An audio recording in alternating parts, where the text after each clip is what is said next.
Movie മൊത്തത്തിൽ? Nice movie, ഒരു ഹോളിവുഡിൽ ഒരു വൈബ് കിട്ടുന്നുണ്ട്. മേക്കിംഗ് ആണ് പടത്തിന് ഹൈലൈറ്റ് എന്ന് പറഞ്ഞു കഴിഞ്ഞാൽ. പിന്നെ background score, editing, camera, direction എല്ലാ ഡിപ്പാർട്ട്മെൻറ്റിലും പിടിച്ചിട്ടുണ്ട്. ഒരു പഴയ കാലഘട്ടമൊക്കെ ആയിട്ട് കണക്റ്റഡ് ആയിട്ട് പോകുന്നുണ്ട്. നമ്മളുടെ ഒരു മുത്തശ്ശിക്കഥ പോലുള്ള സംഭവമൊക്കെ, ഒരു നീലിയുടെ ഒക്കെ ബാക്ക്ഗ്രൗണ്ട്. നീലി മീൻസ് കള്ളിയങ്കാട്ട് നീലി. അപ്പോൾ എന്നാ പറയുക, ഫസ്റ്റ് ഹാഫ് പടം തൂക്കിയിട്ടുണ്ട്.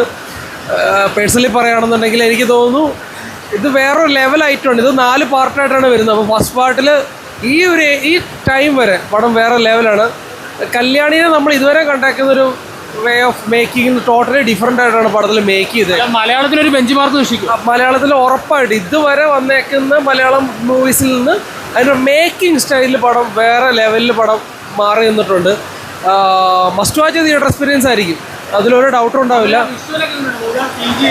ഞാൻ പറഞ്ഞില്ലേ, CG ആണെങ്കിലും ഇതിൻ്റെ എഡിറ്റിംഗ് ഡിപ്പാർട്ട്മെൻ്റ് ആണെങ്കിലും ക്യാമറ, ബാക്ക്ഗ്രൗണ്ട് മ്യൂസിക് ഇങ്ങനെ നിറഞ്ഞു നിൽപ്പുണ്ട്. നമ്മളൊരു ഇപ്പോൾ കന്നഡ പടങ്ങളിലൊക്കെ കാണുന്നൊരു ഇതുണ്ടല്ലോ, പിന്നെ ബാഹുബലി, അല്ലെങ്കിൽ അതിൻ്റെയൊക്കെ ഒരു ഇതുണ്ടല്ലോ, ഒരു BGM ഉണ്ടല്ലോ, അത് ഫസ്റ്റ് തൊട്ട് എൻഡിങ് വരെ പിടിച്ചു നിർത്തുന്നുണ്ട്. അതോരോ സീക്വൻസിന് നമുക്ക് നല്ല എഫക്റ്റ് കിട്ടുന്നുണ്ട് തിയേറ്ററിൽ. കല്യാണിയും നെസ്ലിനും, കല്യാണമാണ് ഹൈലൈറ്റ്. കല്യാണം നമ്മൾ കണ്ടേക്കുന്ന രീതിയിൽ നിന്ന് വേ ഓഫ് ആക്ടിങ് സ്റ്റൈലൊക്കെ ടോട്ടലി ഡിഫറെൻ്റ് ആയിട്ടുണ്ട്.